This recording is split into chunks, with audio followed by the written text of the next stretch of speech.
Anime games are often sort of all over the place. Sometimes we get very weird products like Sword Art Online, Hollow Fragment, or One Punch Man, a hero nobody knows, and then sometimes we get some nicer stuff like some of the Dragon Ball GBA games, or even the more recent Kakarot. I am also super guilty of loving the Naruto Ultimate Ninja Storm games, and I can't wait for the new one that was announced in the February's PlayStation State of Play. Also, by the way, if any of you have Ninja Storm 2 and they're willing to help me get the online battles trophy, let me know, cause please, I'm pretty close to the platinum trophy. Anyway, back on track. One Piece specifically has had plenty of forays into games, with some that I personally love, such as the more recent Pirate Warrior titles. Recently, it tried its hand at a JRPG style game with One Piece Odyssey, released in January, as you can see here, for PC, PS4, PS5, and Xbox Series S and X. So, given how shaky anime games tend to be in terms of their gaming track records, my goal here is to answer one simple question. Is the game worth a shot? Does it fall into the good side of the anime games pile, in the weird side, or in the flat-out stinker side? Well, while the question might be simple, the answer is anything but simple. 30 to 35 hours later, I'm still not quite sure whether or not it's a game I'd easily recommend, so I'll just do a massive review and let you be the judge. Welcome to this in-depth and spoiler-free review of One Piece Odyssey.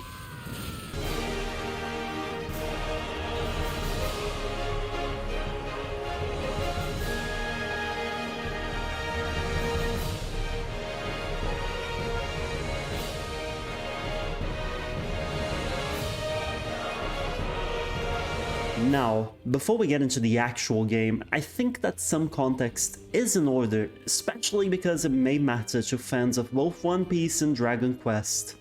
And yes, you heard me right on this last bit. The game was developed by Ilka, of Brilliant Diamond and Shining Pearl fame. In case you're not aware, those remakes were extremely faithful to the original Pokemon games, and for lots of people, to a fault. But I suspect that's not really Ilka's fault, but rather Game Freak closely controlling any changes made to their IP. The game itself, technically and mechanically speaking, was fine. Given that, I was curious to see how their foray into One Piece would end up. But it turns out they wouldn't be going at it alone.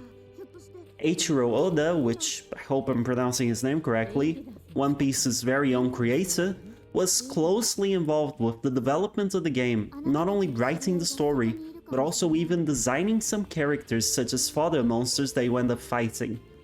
Fun fact as a side note, this is one of his favorite monster designs apparently. I'll throw the article source in the description, just be wary that it's in Portuguese. Ilka also had extensive experience being a support studio in other projects. The main one for this review is Dragon Quest XI, which many fans claim that this game resembles. I'm not entirely sure whether I agree or not with the comparison past visual style, but I can say that it does show that Ilka worked on that title. If you're a fan of Dragon Quest XI, you may want to watch the footage shown here because you might just enjoy the game you're seeing, even if you don't know a thing about One Piece. And you want to know how I know that you can enjoy this game perfectly fine without knowing One Piece? Well, simple. It's because I never watched or read the series, so I'm speaking from experience here. That being said though, that does not mean the game does a good job introducing the characters you meet. Before I explain though, let me just make it clear that this upcoming story section is spoiler-free. Depending on your definition of spoiler. I usually try to only talk about whatever is written in a given game's store page description, but in this case, the game is massive and the description is surprisingly vague.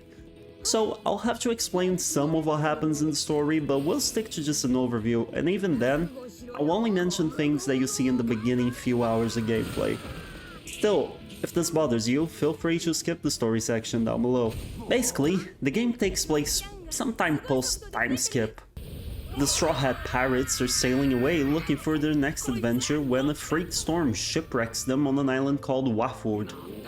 There, they end up losing their powers and battle experience and have to recover them with the help of two awesome island inhabitants, Lim and Adio. The way they do so?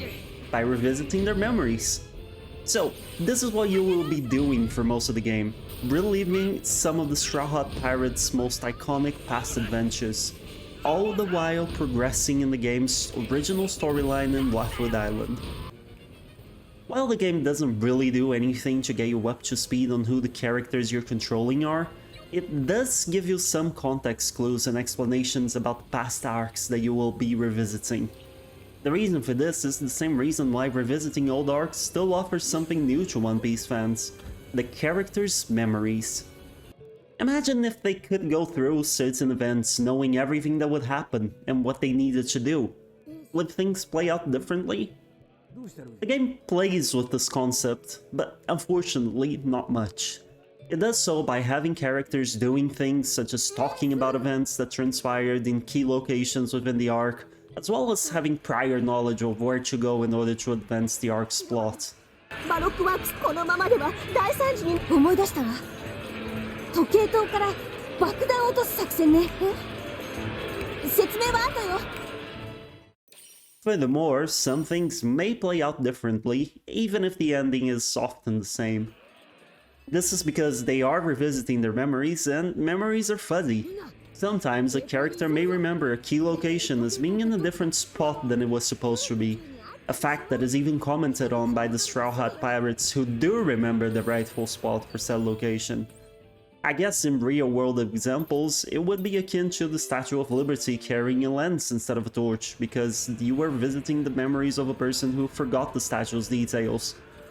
And naturally, anyone else visiting the memories would be like, this is just wrong. In total, you'll play through 4 of these arcs, along with the overarching Waford arc, for a total of 30 to 35 hours of gameplay, with potential to double that if you're going for a Platinum Trophy. Which I am, wish me luck. I won't spoil the arcs here, but you can probably catch gameplay of the first one in this video if you're paying attention. The same one is also spoiled by official screenshots on the game's Steam page, so I used that as a baseline for my footage. I guess now the question remains, if you only care about the story, should you play this game? Well, that's a tough one. If you're new like me, then it might be a good idea provided you enjoy the other aspects. Even though the game doesn't provide you with an explanation of each Straw Hat, I didn't really miss that at all. The game does a really good job at characterizing them properly, and according to my girlfriend who's really into One Piece, they absolutely nailed all personalities and even the interactions between the characters. I could piece together Luffy's silly personality along with his glutton status and all about how much he values his friends.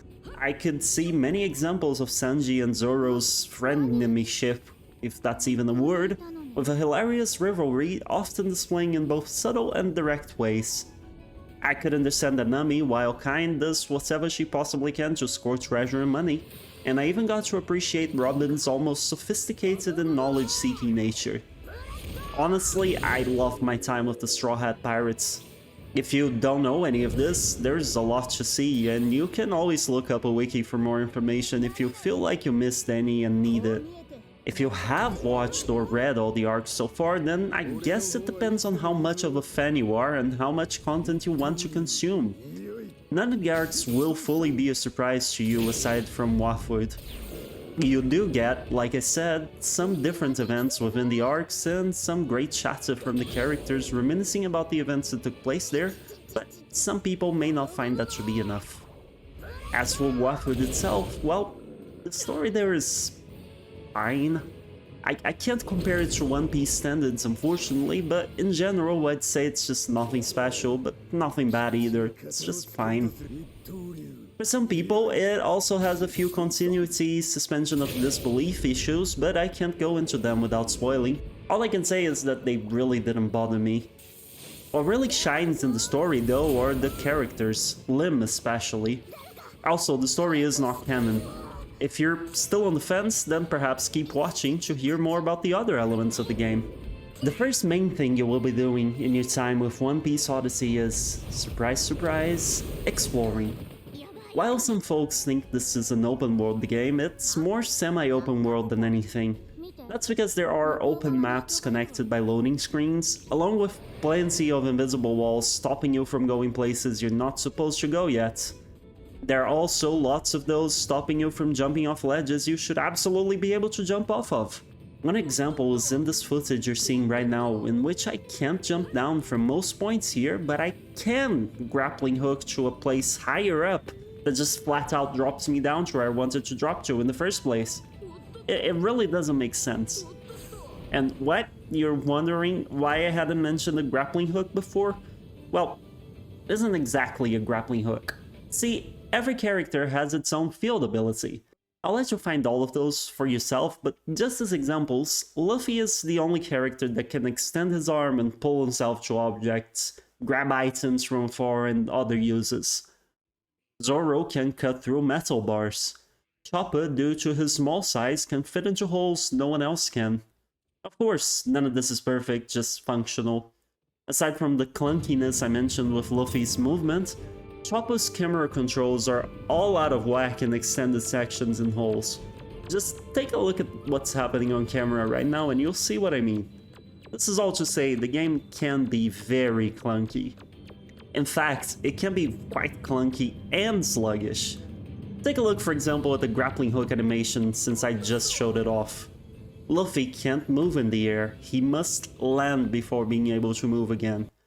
For the amount of time you will be walking, the walk speed is very slow, and the run speed, while acceptable, would be wise to be faster as, again, you will be walking a lot. Even when you unlock fast travel, which the game does have, you'll still often be thrown into story quests that allow for no teleportation shenanigans. Sucks. And notice how I said story quests specifically. That's because this game has multiple side quests, including both your standard variety fetch quests sending you to walk all over the place, as well as more involved ones with cool little side stories. Unfortunately though, the more uninspired quests are more prevalent. You can also get bounties to chase wanted criminals for extra money. Look, I won't mince words. This is all fine, but the game has a massive issue with how it displays quests. Basically, the quest giver shows up in the map until you collect the quest. After that, you better hope that you have good memory, because you will have to remember where the NPC was if you want to deliver the completed quest. I don't understand why they couldn't just mark an ongoing quest NPC in the map with a different color. It would have saved me hours. I'm not even talking about a waypoint, just, you know, telling me where the original NPC was. But, you know, despite those aspects, I didn't really mind the exploration in the game. It felt like the perfect moment for a podcast. You just walk around, fight enemies, solve very simple puzzles, and collect items. And don't worry, there are lots of items to collect. Or, I guess, worry if you're not into that. Who knew Luffy had such deep pockets? Aside from your standard shiny dots on the floor, which represent ingredients, medicine, money, and other random stuff people lose in the most remote corners of the world, you also have proper collectibles. 3 of the characters have skills that highlight hidden items in the world. Sanji, for example, when put in front of your party, will mark nearby hidden ingredients to make food. If you don't want to use any of these 3 characters at the front of your party though, don't worry. They tell you whenever you walk past an item they can uncover. And keep in mind that your party lead in the overworld will not necessarily be in battles if you choose to remove them from your active battle party. Aside from secret items, you can also find green cubes that help you level up your character's abilities, and even campsites that allow you to party and skip the day-night cycle. And why do you need these level up abilities, you ask? Why? For the combat.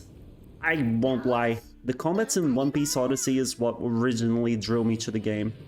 I watched the video that went into it by Backlog Battle, great YouTuber by the way, go watch them, and I fell in love with the idea displayed there. It's turn-based combat, and basically you have 3 different combat zones in which your party of 4 pirates is distributed. Each zone may have its own enemies, and save for a special move or two that allow you to instantly move to another zone, you can't move away until you're done beating the enemies in your zone. You can, however, use abilities at any point to target other zones, which are basically abilities marked with the long tag in its description. In order to use said abilities, you need tension points, affectionately called TP in the game. Not toilet paper, by the way. Thankfully, it works in a much better way than your classic MP would. You get TP by using your basic attack. You can also refill it with special food items. If for some reason you do not consume your TP and let it max out, you get a significant stat boost until you spend TP. Very different from an MP system, isn't it? And honestly, in my opinion, better. While in a battle, you do have your basic options that you might be used to. Attack, skill, item, bond, and tactics. Attacks just do a basic attack. Skills vary according with what you pick, but usually deal damage in an area, to a single target, or to the entire field. Some skills allow you to even mess with your enemy's positioning, throwing them to other zones. I have to admit though that I never spent too much time on this. The item option allows you to use items to debuff the enemy, buff your team, heal your team, etc. And the bond option has basically special attacks that you can use with multiple teammates.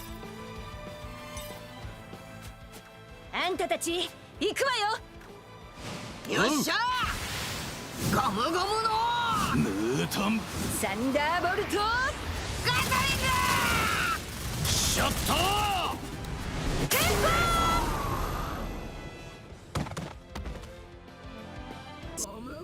These attacks are very powerful and require a specific resource that you can fill up by accomplishing special actions in battle, such as hitting all enemies at once or healing a friend. The tactics option gives you lots of possibilities. The two main ones though are auto battle and swapping party members. That's right, you can swap party members on the go with no penalties, and you can set your game to play itself. And trust me, you will be doing plenty of both things. The game has a rock paper scissors style combat that determines damage. Technique type is strong against power, power is strong against speed, speed demolishes technique. There are also elemental attributes to attack, and those also have strength and weaknesses. Elemental attributes also mean status effects such as freeze and paralysis. Pretty much all of them either stop you from playing for a few turns or give you temporary debuffs like being damaged at the end of every turn while having less defense/attack. It's important to swap your characters around in tough fights to make sure you're always taking advantage of your typing, but there is a chance you won't have to do that because the game is really easy and lacks difficulty options. What I just said also directly relates to you probably leaving the game to play itself. See, in One Piece Odyssey, it's very easy for you to become a major powerhouse. This renders, even before you reach the halfway point of the game, most fodder enemy combats completely pointless. After a while, I started just leaving the game's combat on autoplay and messing on my phone until the battle was over and I had my sweet EXP. But it gets worse. See, after a while, even the bosses were easy for me.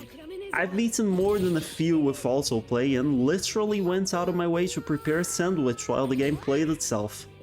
The AI is quite lacking in lots of aspects, such as waiting until the last moment to heal you or using items to heal instead of Chopper, who has healing skills, but it can easily manage most enemies in the game. However, even if the game is easy, boss fights still have lots of HP, and a couple of them did force me to stop autoplay and just manually control everything to ensure success.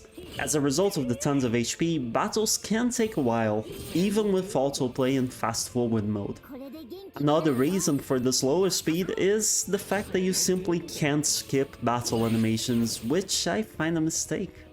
The animations are really well done and each attack is full of personality, but there's only so many times I can hear Luffy scream "Gon Pistol" while stretching his arm back and lunging forward with a punch. As fights get longer and longer, the time spent on these animations really adds up. But that all being said, if you do find yourself in trouble, you can always grind, as the game makes it very easy to do so.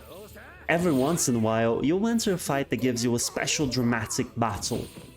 Those give you a goal to accomplish, such as saving a certain character in your party before they get killed by the enemies in their zone. If you succeed in the challenge, you get bonus EXP. And trust me, that bonus EXP can be very, very big. I've had one that was thrice as much as my original amount, resulting in 4 times what I was originally gonna get in EXP. At the end of the game, each dramatic battle was leveling all members of my crew at once, and they happened quite often. The way you find battles in the world to accomplish the grind is very simple. There's no such thing as random battles. Instead, you physically run into the monster in the overworld. If you run into it from behind, you get a bonus crit rate for the first turn. Similarly, if the monster runs into you from behind, they get the crit bonus. I will be honest, the AI for the overworld versions of the enemies is really bad, as you can see on the screen right now. You can easily go around enemies that are watching a road, or even enemies that are just actively pursuing you. But, you know, nothing's perfect. Another way to power up is via support items. There are 3 types here: medicines, which are usually how you see in other games, food, and trick balls. Food can be made by Sanji when camping, and it gives you all sorts of effects like extra stats for a certain amount of turns, healing HP, healing TP, etc. Trick balls, on the other hand, act against the enemy rather than to enhance the player. They do stuff like paralyze the enemy, reduce their stats, and other nasty and sometimes needed effects. As you progress through your Odyssey, you will also run into accessories. You can equip them to your characters like so. Each character basically has a grid, starting at a 4x4 square and increasing in size as you progress through the game. Each accessory occupies a space within that square. One example would be a 2x2 square or 4 spaces horizontal line. Your goal is to basically fit as many accessories as you can within the specified space constraint.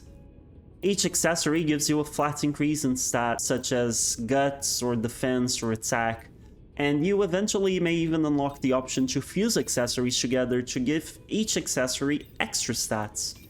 Mastering and building good accessories is vital to completing your time with One Piece Odyssey. Oh, and if you're confused with attack, defense, guts, and whatever other stats the game might give you, well, tough luck because it doesn't really explain that.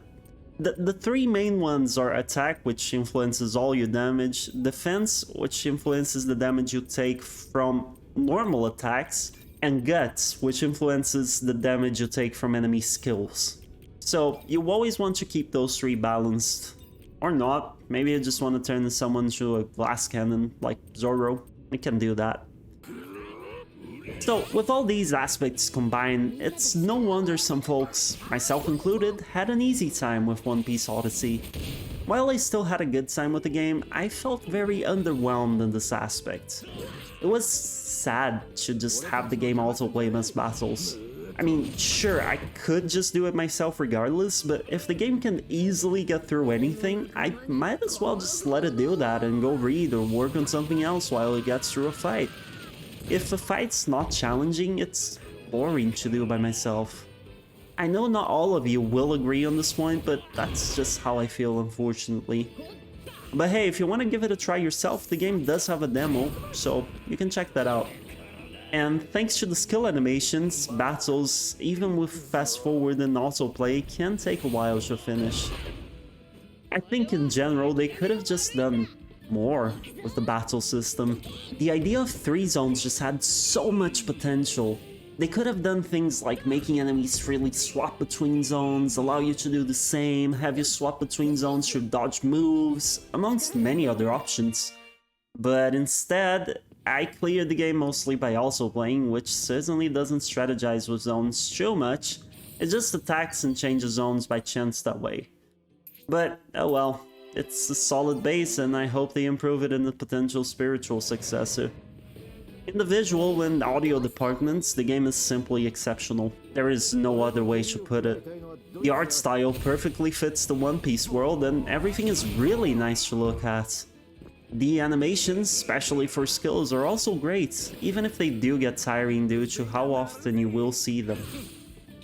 As for the soundtrack, it's great throughout, with this track being my favorite.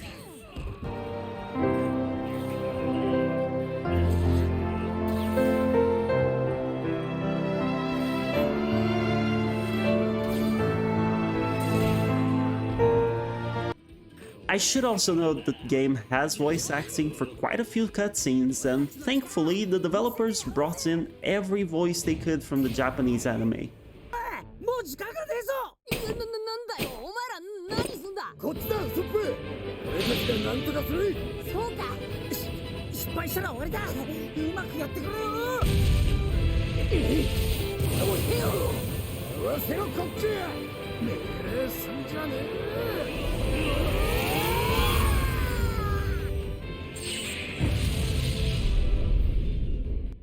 Probably also due to the voice acting costs, the game has no English translation for audio, just subtitle options.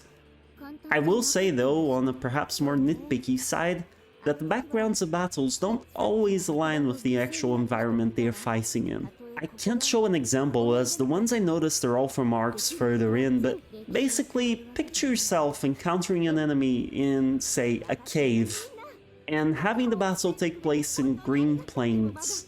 It's just a tiny bit of a stark contrast, isn't it? And while we're still talking about issues, I will mention the camera again, which sometimes has the players struggling to see what is needed. Again, this is particularly noteworthy in some holes that can only be accessed by Chopper, which you're seeing right now on camera. All in all, One Piece Odyssey isn't really even close to being a perfect experience. It's not my favorite anime or manga based game either. I had a good time playing it, despite the many issues I covered here in the review. It's a fun game. Though I will admit that I fell asleep a couple of times waiting for battles to end. The struggle is real when you're tired. I can't really say whether or not you will enjoy the game, but again, remember that there is a demo, and I hope that my long, in-depth review helps you decide. In general though, I would recommend the game, so long as you don't mind the issues I mentioned, especially the auto-battle thing. If you do pick up the game, I hope you enjoy it. Please do let me know. And now for the fun YouTube stuff. If you enjoyed this video, if it was useful to you, please do leave a like and subscribe, as both things really help out my channel. But above all else, leave a comment. I love hearing from all of you. That aside, thank you so much for watching, and I'll see you hopefully in the next video. Bye bye!